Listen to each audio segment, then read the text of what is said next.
Kubi is back with her second offering. So tell us a little bit about this. When did you actually have time to write this? You know, it's interesting. I wasn't planning on actually writing a book. Okay. You know, during the pandemic, obviously I run an agency. For your listeners that don't know, I run a brand marketing agency. We're 11 strong in terms of our team, plus international freelancers. Yes. You know, we work with clients like Aston Martin is a current client with us, Barclays, TikTok, they're all current clients. Right. So I had no intention whatsoever. You're busy. You're already busy. Actually doing a book. Yeah. But as I was writing in my journal around what was going on during the pandemic and what I was getting as feedback on social media or listening to people who I were mentoring, so many people felt that this crisis was, you know, literally the death of them. Yeah. And because I've been doing brand marketing for 25 years, this is now my 25th year. 25th. She looks about 25. I love you. I'll pay you later, sis, honest. You know what I mean, underhand. What I recognized is that there have been so many moments in my career that have been so-called crisis moments that have actually been the catalyst to my success. Yes. You know, people see on my portfolio, oh, you worked with Diddy. But what they don't know is I arrived the day before 9/11 and I saw the second tower hit. Crisis. Right? So many people are like, oh my God, what you did with Mariah Carey was amazing. Yeah. But that happened during the 2008 financial crisis. Right. So I wanted to really just birth a book that looked at the psychology of success. What does it take to stay focused? Absolutely. What does it take when it looks like the world is punching you up and everything is not working to keep going? That's number one. Number two, what are the marketing frameworks that we need that are working now?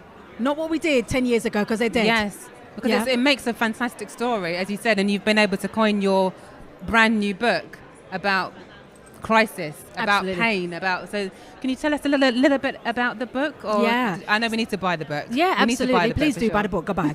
But tell us a little bit about it. So the book really just takes key moments in either my career or in brands that I've worked with to analyze how has the so-called crisis been a catalyst for success. Right. So as an example, Lego, they were down by 750 million in debt.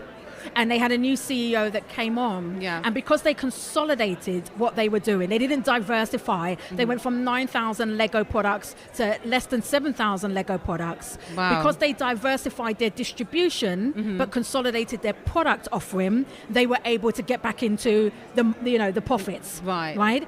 And so some of the things that I talk about is let's look at some of the brands that are out there. Let's look at what I've done in my own career when those crisis moments have hit, and how can you adapt that for your own business? What's your story? What's your crisis? What's your pain? Absolutely. And how do you, most importantly, beyond what's your pain, how do you use your pain to propel your brand? And to make profit. Turn your pain into profit. Amen. Yeah. There's a chapter where I talk about your story can be sold. Right. And everybody has a vision board, particularly in January. Yes. All these vision board parties. Yeah. And I'm like, okay, cool. But what is the cost of your vision? You say you want a Bentley. Okay, well, how much does it cost to drive a Bentley? Right? You say that you want a 7-bedroom house. What is the cost of your vision? And then let's work backwards from your exit strategy to where you are now. Yes. In order to help you get there. Now, I was on Kubi's mentoring group, and she spoke to us about this, kind of working backwards almost, because people think about the big vision, but sometimes that's not enough of a motivating factor. Correct. You've got to think about the sacrifices. What is it that what is the consequence, of you not doing that thing? Yeah. Oftentimes people say, oh, I want to do X. And I say, that's amazing, but what's the consequence when you don't do it? Yes. So I felt that one. Listen. What is the consequence when you don't do it? And when I did this exercise for myself, Iola, I was like, well, my daughter wants to go to university. I want her to go to university. You know, a private Ivy League university is $80,000 US a year. Wow. Yeah. The consequence of me not doing what I need to do means when she turns 18, I won't have the cash. Right. So when you start to think about it from the perspective, well, what's the consequence of not showing up? What's the consequence of not launching that business? Yes. What's the consequence of not writing that business plan? Then it gets real. It gets real. And I can feel it. When you first said that, I was like, I feel that actually motivates you more than the actual goal. Dream. The dream. Absolutely. Yeah. Because, when you think about, here's another thing, I'm going to be talking about it on stage later. Yes. I tell people, the average age is to retire at 70. Then take your age and mine that by 70. What number do you have? So I'm 43. If I was to do the exercise, my number's 27. Right, okay. That means I have 27 summers left. Wow. to make this thing make sense. I felt that. Right? Really, there's no time to procrastinate. Yeah. You know, if you take that 70 number, the average age when most of us retire, and minus your age, what's your number?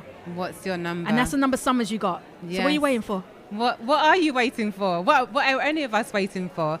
Well, if you're here at the UK Business Show, make sure that you get to the main stage, because Kubi's going to be there sharing all her gems. It's going to be packed, guys, because I've been there, you know, the last few years when she's been on stage.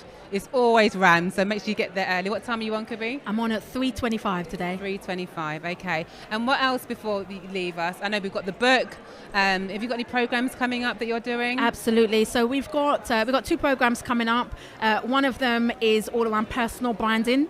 How do you build out your personal brand? And this is for people who are working with organizations and they're thinking they want to step out, or they're working with organizations and they want to increase their visibility within the organization, or if you're a freelancer and you are the brand, you know, maybe you're a freelance graphic designer or accountant or lawyer. So we've got that masterclass, and it's a 3-month mentoring program that we're doing with that. Plus, Crisis Made My Brand. Those of us who have got imposter syndrome. Oh, that's a big one. That's a big one. Suffer from those limited self-beliefs. Yes. Right, so we've got that mastermind, again, 3 months, and both of those start in January. Okay, so something to look forward to for 2022 if you are really trying to push yourself out there, trying to get a bit more confident. We all need a bit of help, we all need a bit of encouragement, whether it's a coach or a mentor. It doesn't get much better than Miss Kubi Springer. Thank you so much. Please check her out on the socials. Just straight your name, is it right? Yeah, or go to @SheBuildsBrands on all the socials, plus shebuildsbrands.com. Okay, fantastic. One last question, or one penultimate question. What do you think about the importance of shows like this? Because I know that you always talk about not necessarily targeting an audience by colour necessarily. Obviously, you need to know your target audience, but consumers are consumers, right? But what do you feel about the importance of a show like this, exclusively for black businesses?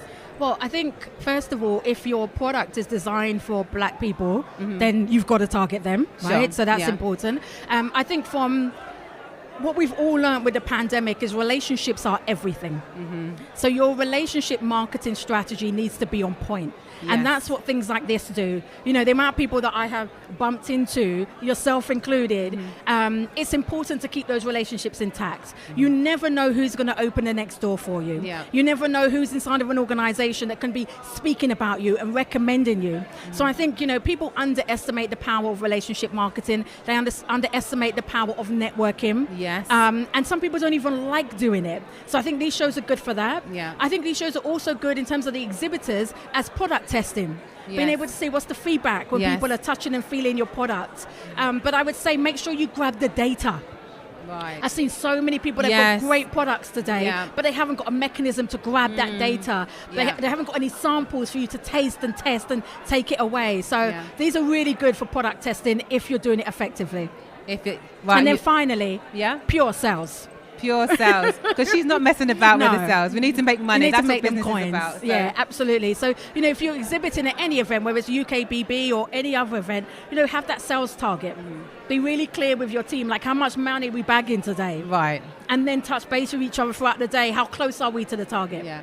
Brilliant. So if you want more, please do come down to the 3rd floor and check Kubi out on stage at 3:35? 3:25. 3:25. Don't be late. 3:25. 3:25 on the main stage. And the last question I need to ask you, as I ask everybody, what does owning it mean to you? For me, owning it means you are unapologetically you. That's what it means. I discovered this when I was doing a talk at Deloitte many moons ago. And I kept thinking, you know, what does Deloitte want with the Justin Timberlake girl, the Beyonce girl, the Mobo girl? Like, what does Deloitte want with me? At the time, I was predominantly in fashion and entertainment. And when I got off stage, after killing it, I turned to the booking person and I said, why me? And they said, Kubi, every single year, we book men who are 50 plus, who are normally white, and go to the Russell Group universities. This year, we wanted something different. And the minute they said that was when I started to own that my difference is my strength. And as black people, we need to stop running away from our uniqueness, because our unique perspective is what everybody's trying to buy anyway. And rebottle and repurpose. Right. So we need to own it. Absolutely. Perfect. Well, this has been Kubi Springer and Iola owning it with Kubi. Thank you so much. Thank you for having me.